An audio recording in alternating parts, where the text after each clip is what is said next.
Okay, so this is my version of Pinchitos Murinos, I think that's what it's called. It's a chicken version. Let's see. I wonder how I'm going to record this. Or that way. Maybe that way. Maybe that way. Okay, yeah, we'll try that. A little bit lower.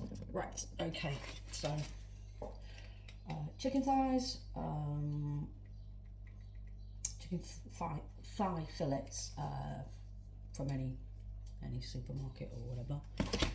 Bay leaves, out the garden you can use dried ones, a bit of spray light, this is olive oil, you can use whichever, the butter one or garlic granules, only because my other half doesn't like the taste of fresh garlic. Bit of red wine vinegar, very important. Peppercorns, oregano, fennel seed, coriander ground, or you can use whole coriander and grind it yourself, and the same with cumin ground, but you can use cumin seed and grind it yourself. Smoked paprika, sweet smoked paprika, slightly different taste, but either's okay. I put a little bit of each. Saffron. Okay, just going to pop the kettle on to boil. I'm going to put a pinch of saffron into any kind of vessel, this little. So, as you can see, a good pinch of saffron and that. Kettle, come on. Putting it on the base, that always helps. So I'm literally going to add all of these ingredients to the actual container of chicken rather than mixing it in a separate bowl. This way I can put it in the fridge nice and easy. So we're going to, doesn't really matter which order. Smoked paprika, sweet one. Quite a bit of this, gives a lovely colour and a lovely flavour. Smoked paprika gives slightly different colour and nice heat. Cumin again, a nice heat but not hot, it's what you put in chili con carne. Ground coriander, not too much. Fennel seeds, yeah, I love these. Love the aniseedy bit. Oregano, good shake. These are mixed peppercorns. Any peppercorns will do. The kettle's boiled in the background there, I've just heard it. Just a pinch of dried garlic. It's actually better with freshly crushed garlic, but my other half doesn't like it. Spray it to death with the 1 cal oil, any make or brand. This is a cheap one. Probably going to do it about 20 times. Doesn't really matter, it's divided between loads of people.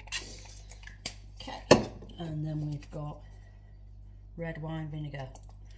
1 tablespoon, 2 tablespoons, maybe 3 or 4 tablespoons. Just going to add some boiling water to this, which is the saffron.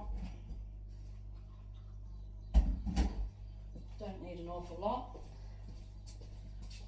About that much.